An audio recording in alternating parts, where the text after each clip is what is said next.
നിങ്ങളെ ഉപദ്രവിക്കുന്ന ഒരവസ്ഥ ഇല്ലാതിരിക്കാൻ നിങ്ങൾ നന്നായി ശ്രദ്ധിക്കണം.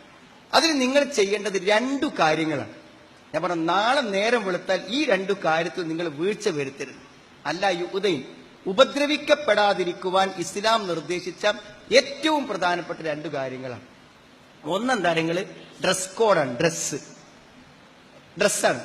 ഇപ്പൊ ഞാൻ പറയാ, നിങ്ങളൊരു പ്രായപൂർത്തിയായ ഒരു പെൺകുട്ടി പുറത്തേക്ക് പോകുമ്പോൾ കുറച്ചൊക്കെ ദീനി ചിട്ടുള്ള ഉമ്മമാരിങ്ങളെ വീട്ടിലുണ്ടെങ്കിൽ ഉമ്മാര് പറയും, ആ മഫ്റ്റ് നേരിടും മോളെ, എന്താ നീ മഫ്റ്റട്ട രൂപം എന്ന് ചോദിക്കും. അപ്പൊ സത്യത്തിൽ നിങ്ങൾ മനസ്സിലാക്കണം വെച്ചാൽ, നമ്മൾ മഫ്റ്റ് ഇടുമ്പോൾ ചിലപ്പോൾ എന്ത് ചെയ്യും, നമ്മുടെ ചെസ്റ്റിലെ ഭാഗങ്ങൾ ചിലപ്പോൾ ആ മഫ്റ്റ് ഒന്ന് നീക്കിയിടും. മഫ്റ്റ് ഒന്ന് പിന്നെ കുത്തിയിട്ട് എന്ത് ചെയ്യും, ശരീരത്തിന് ഷോൾഡറോ അല്ലെങ്കിൽ കഴുത്തിന്റെ കുറച്ച് ഭാഗമോ ഒക്കെ കാണുന്ന രൂപത്തിൽ മഫ്റ്റ് അഡ്ജസ്റ്റ് ചെയ്യുന്ന ആൾക്കാരുണ്ട്. അപ്പൊ നിങ്ങളിത് അഡ്ജസ്റ്റ് ചെയ്യുമ്പോ കാണുന്ന ആൾ എന്താ വിചാരിക്കുക, നിങ്ങൾ മനസ്സിലാക്കി, കാണുന്ന ആൾക്കാരുണ്ടാവില്ലേ, നിങ്ങൾ ഇങ്ങനെ മഫ്റ്റ് അഡ്ജസ്റ്റ്മെന്റ് ചെയ്തത് കാണുന്ന ആൾ എന്താ വിചാരിക്കുക വെച്ചാൽ, ഇവൾ ഈ ശരീരഭാഗങ്ങളൊക്കെ ഞങ്ങളെപ്പോലത്തെ ആൾക്കാർക്ക് കാണാൻ വേണ്ടിയിട്ട് അഡ്ജസ്റ്റ് ചെയ്ത് വന്നിരിക്കുകയാണ് എന്നാണ് വിചാരിക്കുക. അതാണ് ഇതിന്റെ അപകടം. എന്നാ നിങ്ങൾ എന്തിനാണ് ചെയ്തത്? അതിനാണോ ചെയ്തത്? മഫ്തന്റെ തല പിടിച്ച് കണ്ണാടിയിൽ നോക്കി കുത്തി റെഡിയാക്കി വെച്ചത് അതിനു വേണ്ടിയാ? അങ്ങാടിയിൽ ഏതെങ്കിലും പുരുഷന്മാർ നിൽക്കണമെങ്കിൽ അവർക്ക് കാണാനുള്ള സൗകര്യത്തിനാ? അല്ല. നമ്മൾ ചെയ്തെന്തിനറിയോ, നമ്മളേതോ കൂട്ടുകാരി അങ്ങനെയാണ് മഫ്ത ഇട്ടത്, അതുകൊണ്ട് നമ്മളിട്ട്. നമ്മളൊരു കൂട്ടുകാരി അങ്ങനെയാണ് മഫ്ത ഇട്ടത്, അതുകൊണ്ട് നമ്മളിട്ട്. മനസ്സിലാണ്ടോ? പുറത്തിറങ്ങി പോണ ആളുകൾ നേരെ തിരിച്ചാ വിചാരിക്കാം. നബിന്റെ കാലത്ത് ഈ അടിമ സ്ത്രീകളും അല്ലാത്ത സ്ത്രീകളും തമ്മിൽ വേർതിരിയാൻ പറ്റൂല. അപ്പൊ അടിമ സ്ത്രീകൾ ആണുങ്ങളെ പോലെയാണ്. എന്നുണ്ടല്ല, ജീൻസും ടീഷർട്ടും ഇട്ട് പെണ്ണുങ്ങൾ പോയല്ലേ, അതേമാതിരിയാണ്. അപ്പൊ എന്താ, ഇവര് ശരിക്കും വേശ്യകളാണ്, ആർക്കും ഉപയോഗിക്കാൻ പറ്റിയ വേശ്യകളാണ്. അപ്പോ മൊത്തത്തിൽ അറബികളുടെ വേഷം അതായപ്പോ ഖുർആൻ എന്ത് ചോദിച്ചാൽ മുസ്ലിം സ്ത്രീകൾക്ക് ഒരു വേഷം നിശ്ചയിച്ചു കൊടുത്തു. ആ വേഷമിട്ടാൽ വേറെല്ലാവരും മനസ്സിലാക്കണം, ഇത് വേണ്ടാത്തരത്തിൽ നടക്കുന്ന സ്ത്രീകളെ കൂടത്തിൽപ്പെട്ട ആളല്ല എന്ന് മനസ്സിലാക്കാൻ വേണ്ടിയിട്ട്. അതിനു വേണ്ടിയാണ് ആ ഡ്രസ്സ് എന്തായിരുന്നു നിങ്ങൾ. ആ ഡ്രസ്സിന്റെ പ്രത്യേകത, അത് സാരിയാണോ, അത് പർദ്ദയാണോ, അത് ചുരിദാറാണോ? എല്ലാരും ചോദിക്കും, ചുരിദാർ ഇസ്ലാമിക വേഷാണോ, സാരി ഇസ്ലാമിക വേഷാണോ? ഇസ്ലാമിക വേഷത്തിന് ഒരൊറ്റ മാനദണ്ഡമുള്ളൂ. ആ മാനദണ്ഡം ഉണ്ടെങ്കിൽ നിങ്ങളുടെ ഡ്രസ്സ് ഇസ്ലാമികമാണ്. ഒന്നെന്താ അറിയോ, യുദ്നീന അലൈഹിന്ന മിൻ ജലാബിബിഹിന്ന, ദേഹത്ത് അയഞ്ഞു കിടക്കുന്ന വസ്ത്രം. ടൈറ്റാകാൻ പറ്റൂല. ഇപ്പൊ ടൈറ്റാണ്, സിബ് ഒക്കെ ചെയ്യുക ടൈറ്റാകാൻ വേണ്ടി. ടൈറ്റായ വസ്ത്രം ഇടാൻ പറ്റൂല. ടൈറ്റായ വസ്ത്രം ഇടാൻ കഴിയൂല, ധരിക്കാൻ കഴിയൂലല്ലോ. മനസ്സിലായി? അങ്ങനെ ടൈറ്റാക്കിയിട്ടാണ് എന്ത് ചെയ്യുക, സ്ത്രീകൾ ഉപയോഗിക്കുക. ഇപ്പൊ നോക്ക്, നിങ്ങൾ ശരിക്കും എന്താണ് ലെഗിൻസ് പോലുള്ള സാധനങ്ങളൊക്കെ ഉപയോഗിക്കുന്നത് ടൈറ്റാവാൻ വേണ്ടിയാണ്. ശരീരം വസ്ത്രം ഇട്ടാലും ഇടാത്ത പോലെ ഫീലിംഗ് വേറെയുള്ള ആൾക്കാർക്ക് ഉണ്ടാകാൻ വേണ്ടിയിട്ടാണ് അത് ചെയ്യുന്നത്. 3 നിബന്ധനകൾ ഇസ്ലാമിക വസ്ത്രത്തിനുണ്ട്. ഒന്ന്, മുഴുവൻ മറയണം. കഴുത്ത് കാണാൻ പറ്റൂല, മുഴുവൻ മറയണം. 2, അയഞ്ഞ വസ്ത്രമായിരിക്കണം, ദേഹത്ത് തൂങ്ങിക്കിടക്കണം, അയഞ്ഞു കിടക്കണം. 3, സുതാര്യമാവാൻ പറ്റൂല, അതായത് ഉള്ളിലെ അടിവസ്ത്രങ്ങൾ കാണുന്ന രൂപത്തിൽ നെയ്സായ സുതാര്യമായ വസ്ത്രമാവാൻ പറ്റൂല. ഈ 3 കണ്ടീഷനോടും കൂടെ വസ്ത്രം ധരിച്ച് എത്ര പേരുണ്ട് എന്ന് പറഞ്ഞ് ഞാൻ കൈ വെക്കാൻ പറഞ്ഞാൽ ആദ്യം ചോദ്യം പറഞ്ഞ മാതിരി തന്നെ കരപ്പുണ്ടാകും. ഫസ്റ്റ് ഒരു ചോദ്യം ചോദിച്ചില്ലേ, ആരും കൈ പൊന്തിക്കാത്ത അതേപോലെ. ഈ 3 കണ്ടീഷനും പൂർണ്ണമായും എന്റെ വസ്ത്രത്തിലുണ്ട് എന്ന് പറയാൻ ധൈര്യമുള്ളവർ കൈപൊന്തിക്കുക എന്ന് പറഞ്ഞാൽ അതാ സംഭവിക്കുക. ഞാൻ പറഞ്ഞ ഒന്ന് പോയി നോക്കണം. ഇതിന്റെ പ്രശ്നം കാര്യങ്ങളും ഇങ്ങക്കല്ല പ്രശ്നം. നിങ്ങൾ ഈ ഡ്രസ്സിൽ അഡ്ജസ്റ്റ്മെന്റ് പുറത്തിറങ്ങിക്കഴിഞ്ഞാൽ സ്വാഭാവികമായും നിങ്ങളെ ആൾക്കാർ നോട്ട് ചെയ്യും.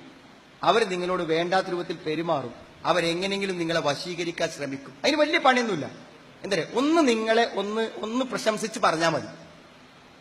ഇത്ര ചൊറുക്കുള്ള ഒരു കുട്ടിനെ ഞാൻ എന്നെ അല്ലാതെ കണ്ടിട്ടില്ല എന്നൊരു പുരുഷൻ നമ്മളെ മുഖത്ത് നോക്കി പറഞ്ഞാൽ, അവൻ എന്തുദ്ദേശിച്ച് പറഞ്ഞാലും തീർന്നു. ഞാൻ ഇന്ന് ഓർക്കുന്ന ഒരു വീട്ടമ്മയെ കുറിച്ച് 3 കുട്ടികളുണ്ട്. മനസ്സിലായില്ലേ? ഭർത്താവ് താക്കോല് കൊടുത്തയച്ചതാണ്, വണ്ടിന്റെ താക്കോല് ഒരാൾക്ക് കൊടുത്തയച്ചു. അപ്പൊ ആ താക്കോലിട്ട് വന്ന ആള്, ഈ സ്ത്രീ ആ താക്കോല് വാങ്ങാൻ വേണ്ടി നിന്നപ്പോൾ ആദ്യം പറഞ്ഞു, നിങ്ങൾ എവിടെ ഒരു പരിചയമുള്ള മാതിരി തോന്നുന്നുണ്ടല്ലോ.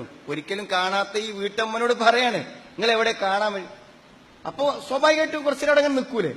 അത് കഴിഞ്ഞ് അടുത്ത വാചകത്തിൽ അവരെ നന്നായി സുഖിപ്പിക്കുന്ന ഒരു വാചകമാണ് അയാൾ പറഞ്ഞത്. അത് ഈ സദസ്സ് പറയാൻ പറയാൻ പറ്റൂല. ഞാൻ പറഞ്ഞത്, പിന്നെ ഒരവിഹിത ബന്ധത്തിൽ അയാളുമായി ആ വീട്ടിൽ നിന്ന് അവൾ പിടിക്കപ്പെടുകയും 3 കുട്ടികളെയും ഭർത്താവിനെ ഏൽപ്പിച്ച് അവൾ പോകേണ്ടി വരികയും ചെയ്തു. ഒരു വാക്കും വേണത്, ഒറ്റ വാക്കും, ഒരു മെസ്സേജ് മതി.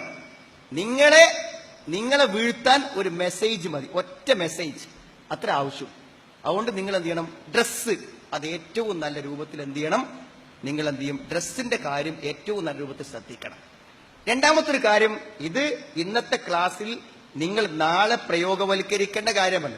രണ്ടാമത്തെ കാര്യം എന്താണെന്ന് ചോദിച്ചാൽ, നിങ്ങൾക്ക് അനുജന്മാരോ ജ്യേഷ്ഠന്മാരോ ഒക്കെ ഉണ്ടാവുള്ളൂ, ബ്രദേഴ്സ് ഉണ്ടാവും. നിങ്ങൾ ആ ബ്രദേഴ്സിനോട് എങ്ങനെയാണോ പെരുമാറുന്നത് അങ്ങനെ തന്നെ നിങ്ങൾ ക്ലാസ്സിലുള്ള ആൺകുട്ടികളോടും പെരുമാറുന്നത്.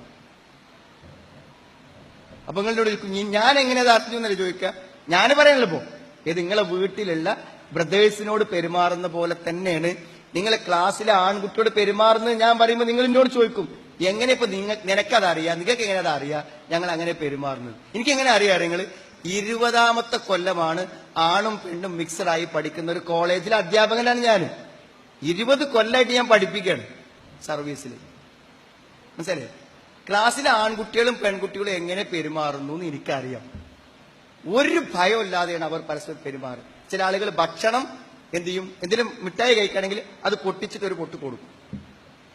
അതൊക്കെ ശരിക്കും ഇസ്ലാമിൽ എപ്പോ ചെയ്യേണ്ട കാര്യങ്ങൾ കല്യാണം കഴിഞ്ഞിട്ട് ആദ്യത്തെ ദിവസം ചെയ്യേണ്ട കാര്യമാണ്. അത് ക്ലാസ് നിന്ന് ചെയ്യുന്ന ആൾക്കാരുണ്ട്. ഞാൻ വെറുതെ പറയാൻ, നമ്പർ വാങ്ങുക, ഫോൺ വിളിക്കുക, മെസ്സേജ് ചെയ്യാം, ഒരേ ബസ്സിൽ ഒറ്റ സീറ്റിലിരുന്ന് പോവുക, ക്ലാസ്സിൽ ആരുമില്ലാത്ത സമയത്ത് ഒറ്റയ്ക്കിരുന്ന് വർത്താനം പറയാം. ഞാൻ പറഞ്ഞത് ഇസ്ലാം ശക്തമായി വിരോധിച്ച കാര്യമാണ് വലാ തഖ്ലഅന ബിൽ ഖൗൽ. നിങ്ങൾക്ക് സ്മാർട്ടായി തന്മയത്വത്തോടു കൂടെ വേറെ ഒരു അന്യ പുരുഷനോട് സംസാരിക്കാൻ പാടില്ല. അത് ഖുർആനിലുള്ളതാണ്. അങ്ങനെ സംസാരിച്ചാൽ നിങ്ങളുടെ സംസാരം കേൾക്കുന്ന പുരുഷനിൽ ആഗ്രഹം ജനിക്കുകയും അവന്റെ മനസ്സിലുള്ള രോഗം നിങ്ങളെ അപകടപ്പെടുത്തുകയും ചെയ്യും. നിങ്ങൾ എപ്പോഴും ശ്രദ്ധിക്കേണ്ട കാര്യമാണ്. എന്താ മിണ്ടാൻ പറ്റൂല എന്നാ? ഒരു അന്യ ആണിനോട് മിണ്ടാൻ പറ്റൂല എന്നാണോ പറഞ്ഞത്? അല്ല. വഖുൽന ഖൗലൻ മഅറൂഫ. എന്തെങ്കിലും അത്യാവശ്യ കാര്യങ്ങൾ പറയേണ്ടി വന്നാൽ പറയേണ്ടി വരും. മനസ്സിലായി? അത് ആ വാക്കിൽ അവസാനിക്കണം. ഇപ്പൊ നമ്മളോട് എന്തോ ഒരു കാര്യം ചോദിച്ചു, ഒരാണ് ഒരു കാര്യം ചോദിച്ചു, നമുക്കിപ്പോ എന്താ അടുത്ത അവർ നമുക്ക് എന്താ വിഷയം ചോദിച്ചു, മാത്സ്, ഇംഗ്ലീഷ് കഴിഞ്ഞു. എന്തിനീ ചോദിക്കാൻ? ഇംഗ്ലീഷ് ആണെങ്കിൽ നിനക്ക് എന്താ വല്ല പേടിയുണ്ട്, വല്ല ഹോംവർക്കും ചെയ്യാണ്ടോ? എന്തിനാ നമ്മൾ ചോദിക്കണത്? നമ്മളെന്താ ചോദിക്കേണ്ട കാര്യം? അപ്പൊ അത് ചോദിക്കുമ്പോ അയാൾ എന്താ മനസ്സിലാക്കിയ കാര്യങ്ങള്, ഇവൾക്ക് ഇന്നോട് വർത്താനം പറയാനൊക്കെ ഒരു താല്പര്യമുണ്ട് എന്ന് അയാൾ അപ്പൊ നോട്ട് ചെയ്തു. പിന്നെ അയാൾ എന്ത് ചെയ്യുന്ന കാര്യങ്ങള്, എന്നോട് താല്പര്യമുള്ള എനിക്കും സംസാരിക്കാലോ, സമ്മതാണല്ലോ. മനസ്സിലായി? പിന്നെ ആ സംസാരത്തിന്റെ അവസ്ഥ എന്ത് ചെയ്യും, തുടരും. എത്ര കൃത്യമാണ് ഖുർആന്റെ പ്രയോഗങ്ങൾ നോക്കിങ്ങള്. അപ്പൊ ചില പെൺകുട്ടികൾ പറയും, ഞാൻ അങ്ങനൊന്നും മനസ്സിൽ വിചാരിച്ച് സംസാരിക്കുന്ന ആളല്ല. ഞാൻ ആൺകുട്ടിയോട് വർത്താനം പറയുമ്പോൾ ഒരു ആൺകുട്ടിനോട് സംസാരിക്കുന്നതിലുള്ള എന്തെങ്കിലും ഒരു സുഖമോ സന്തോഷമോ തെറ്റോ വിചാരിച്ചല്ല ഞാൻ സംസാരിക്കുന്നത്. നിങ്ങളൊന്നും വിചാരിക്കണ്ട. നിങ്ങളെ സംസാരം കേൾക്കണോ വിചാരിച്ചാൽ മതിയല്ലോ, പോരെ? നിങ്ങളൊന്നും വിചാരിക്കണ്ടേ. നിങ്ങൾ മദ്രസിലൊക്കെ പഠിച്ച നല്ല കുട്ടികളാണ്. പക്ഷെ നിങ്ങളെ സംസാരം കേൾക്കണവരൊക്കെ മദ്രസ പഠിച്ചവരാവൂലല്ലോ, ആവൂ? സംസാരം കേൾക്കുന്ന ആള് വിചാരിച്ചാൽ മതി നിങ്ങളെ അപകടപ്പെടുത്താൻ. ഇത് നിങ്ങൾ ശ്രദ്ധിക്കണം. ഇത് നിങ്ങൾ ശ്രദ്ധിച്ചില്ലെങ്കിൽ നിങ്ങളെ ഒരു പന്തലിൽ വെച്ച് ബന്ധുക്കളെയൊക്കെ വിളിച്ചു വരുത്തി മക്കളെയൊക്കെ കൂട്ടി പള്ളിക്കത്തെ ഉസ്താദിനൊക്കെ കൊടുന്നൊരു നല്ല കല്യാണം നടത്താനുള്ള ഭാഗ്യം നിങ്ങളെ വാപ്പക്കും ഉമ്മക്കും ഇല്ലാതെ പോകും. എങ്ങനെയായാൽ നല്ല ഡ്രസ് കോഡും ഇസ്ലാം പറഞ്ഞ മര്യാദകളും പാലിച്ചില്ലെങ്കിൽ എന്ത് ചെയ്യും, അപകടകരമായ പല പ്രശ്നങ്ങളും നിങ്ങൾക്ക് ജീവിതത്തിൽ വരും എന്നാണ് എനിക്ക് നിങ്ങളെ ഓർമ്മപ്പെടുത്താനുള്ളത്.